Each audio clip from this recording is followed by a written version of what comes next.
Hello everyone, আসসালামু আলাইকুম। চলে এসেছে প্রতিদিনের মধ্যে আজকে ভীষণ মজাদার একটা নাস্তা রেসিপি নিয়ে। শুধুমাত্র 1 কাপ ময়দা আর চিনি দিয়ে কীভাবে আজকে রসালো পিঠাটা বানিয়ে নিচ্ছি সেটাই আজকে শেয়ার করবো। ঝটপট অতিথি আপ্যায়নে কিংবা হলুদের ডালা সাজাতেও কিন্তু বেশ জনপ্রিয় এটি, আর দেখতে এত বেশি সুন্দর হয়ে থাকে সবাই কিন্তু ভীষণ পছন্দ করে। তো এরকম একটি ইউনিক রেসিপি কিন্তু আজকে আমি আপনাদের সাথে শেয়ার করবো। আর এই মজাদার নাস্তাটি বানানোর জন্য প্রথমে আমি একটি পাত্রে 1 কাপ ময়দা নিয়ে নিচ্ছি, তারপর দিয়ে দিচ্ছি স্বাদ মতো লবণ, তারপর 2 টেবিল চামচ এখানে আমি সয়াবিন তেল ব্যবহার করছি। তারপর হাত দিয়ে খুব ভালোভাবে এবার আমি এগুলো মিক্স করে নিচ্ছি। তো যখনই খুব ভালোভাবে এগুলো মিক্স হয়ে যাবে তারপর এটাতে আমি এবার নর্মাল পানি দিয়ে খুব সুন্দরভাবে কিন্তু এটা ডো তৈরি করে নিচ্ছি। তো ভালোভাবে ডোটা যখন পারফেক্টভাবে তৈরি করে হয়ে যাবে তারপর আমি এর মধ্যে অল্প কিছুটা তেল দিয়ে দিচ্ছি যেন এটা সফট থাকে। আর এটা কিছুক্ষণের জন্য আমি রেস্টে রেখে দেব।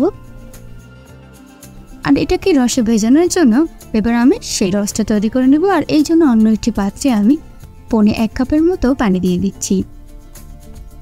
এরপর দিয়ে দেব 1 কাপ চিনি।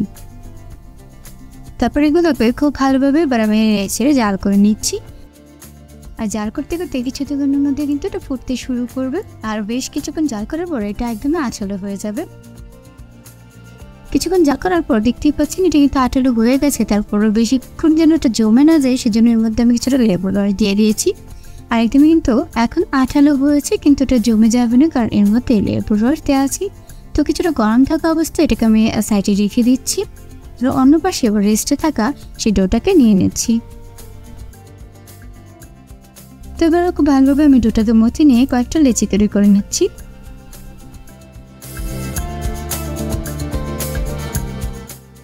তারপর একটা ডো নিয়ে কিন্তু আমি পিঠা তৈরি করে নেব, যার জন্য ওপরে কিছুটা কর্নফ্লাওয়ার দিয়ে দিচ্ছি। এতে কিন্তু এই পিঠাটা খেতে ভীষণ মচমচা হবে। তো আমি বেলুনের সাহায্যে কিন্তু খুব সুন্দরভাবে একটা রুটি তৈরি করে নিচ্ছি। এটাকে আমি খুব বেশি বড় করব না।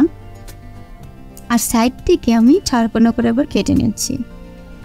আপনারা একটু খেয়াল করলে কিন্তু বুঝতে পারবেন কীভাবে আমি নকশাগুলো তৈরি করে নিচ্ছি। দেখি খুব জটিল মনে হলেও করা কিন্তু একদমই সহজ। তো মাঝখান দিয়ে আমি কিছুটা দাগ কেটে নেব। আর যার আগে কিন্তু আমি এখানে আবারও কর্নফ্লাওয়ার দিয়ে দিচ্ছি। আর দাগ কেটে নেওয়ার পর যেন এটা একটার সাথে জোড়া লেগে না যায় সেজন্য কিন্তু আপনাকে কর্নফ্লাওয়ার দিয়ে দিতে হবে। আর কর্নফ্লাওয়ার দেওয়ার মূল উদ্দেশ্য হচ্ছে এটাকে মুচমুচে করা এবং জোড়া লেগে না যাও। তো সবগুলোই কিন্তু আমি দুপাশটা কিছুটা খালি করে মাঝখান দিয়ে এগুলোকে কেটে নিচ্ছি এবং এক পাশ থেকে এটাকে উল্টিয়ে দিচ্ছি।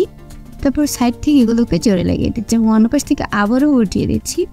আপনারা একটু খেয়াল করলে বোঝা যাবে এটা কতটা সুন্দর হয়ে যায়। তো আমি এভাবে মুখটাকে চেপে বন্ধ করে দিচ্ছি এবং উল্টিয়ে আবার অন্য পাশটার মুখটাও এভাবে বন্ধ করে দিচ্ছি। ভীষণ সুন্দর এই নকশাটা, আমার কিন্তু ভীষণ ভালো লাগে। খেতে যেমন মজাদার হয়, দেখতে কিন্তু আরও বেশি আকর্ষণীয় হয়ে থাকে।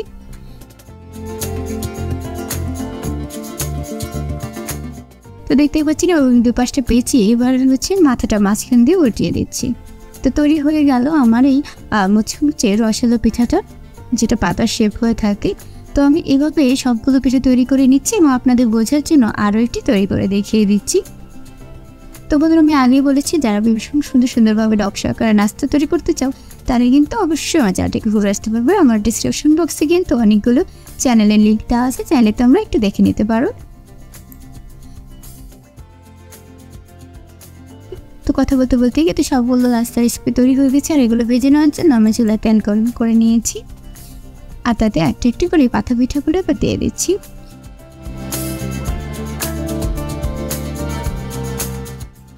তো কিছুক্ষণ ভেজে নেওয়ার পর একটা পাশ সুন্দর একটা কালার চলে আসবে, তখনই আমি কাঁটা চামচের সাথে উল্টিয়ে অন্য একটা পাশ ভেজে নিচ্ছি। দেখতে পাচ্ছ বন্ধুরা কতটা সুন্দর কালার এসেছে, আর দেখতে কিন্তু ভীষণ ভালো লাগছে। তো এগুলোকে আমি এবার উঠিয়ে নিচ্ছি। আর অন্যগুলোও কিন্তু সেমভাবে আমি ভেজে নেব।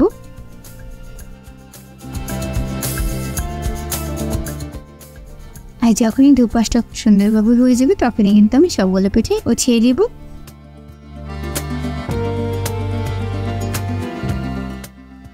এবার কিন্তু তুলে নেওয়া হয়ে গেছে সবগুলো পিঠা। এবার আমি যে কাজটি করবো এটাকে রসে ভিজিয়ে নেবো আরও একটু মজাদার করার জন্য। কেউ চাইলে কিন্তু এভাবে খেতে, তো এই নাস্তাগুলোকে আরেকটু বেশি মজাদার করার জন্য এবার কিন্তু আমি চিনি শিরাতে এগুলোকে গড়িয়ে নেব। তো এটা কিন্তু চিনি শিরাতে দেওয়ার কারণে এটা খেতে আরও অনেক বেশি মজা লাগবে। আর যার কারণে আগে আমি যে চিনি শিরাটা তৈরি করে নিয়েছিলাম তার মধ্যে এবার এই সবগুলোকে দিয়ে দিচ্ছি। তো এবার কিন্তু আমি পিঠাগুলোকে একটা একটা করে দিয়ে দিচ্ছি। তারপর উল্টে পাল্টে আমি দুপাশটাই কিছুক্ষণ রেখে দিয়েছি খুব সুন্দরভাবে এগুলো সব পাশে লেগে যাওয়ার জন্য। তারপর একটা একটা করে কিন্তু আমি এবার তুলে নিয়েছি।